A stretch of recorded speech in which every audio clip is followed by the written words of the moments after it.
pick a move in the ring. You can hit me with the words you fling.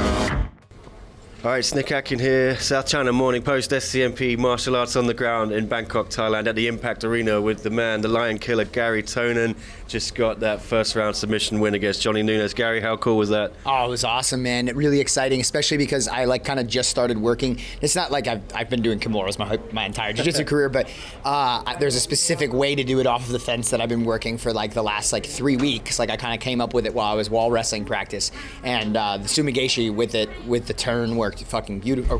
Worked beautifully. Sorry, I didn't mean worked beautifully, and then the submission. I usually end up taking the back off the Kimura, but it felt like it was there, and it's one of my. I think it might be my first Kimura win at black belt well, I guess it's not black belt, but since I've been a black belt, certainly first Kimura win in fighting, so that's cool. Yeah, just a lot of really exciting stuff. Very early in the fight too, he pushed the pace. He pushes the pace. I saw him do that in all of his fights.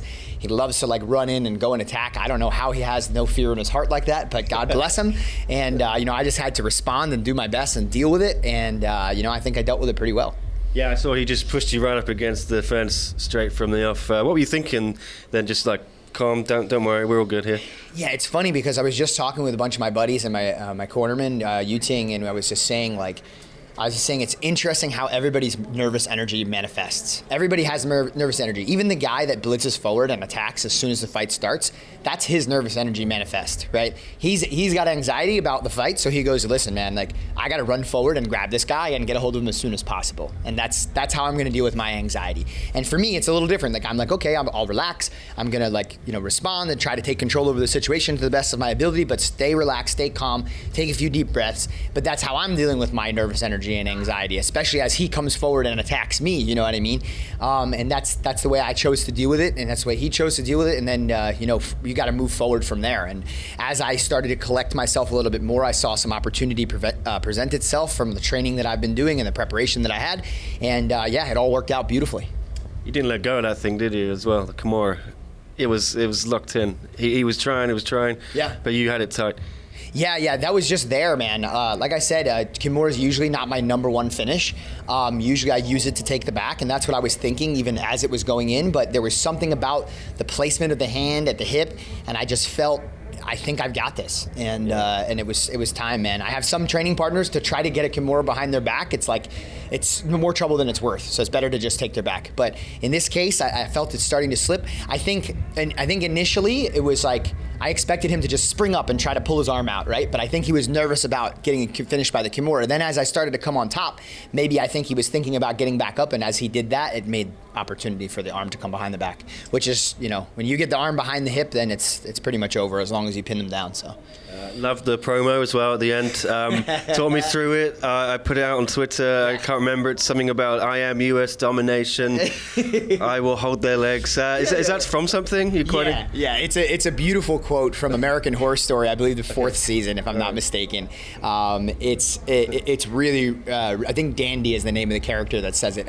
When I saw that, it's very American Psycho-esque, the diatribe, the monologue that he gives, and the imagery behind it. If anybody wants to look up that monologue, I skewed it a little bit and changed it and interjected it in different places, so it's a little different the way that I said it.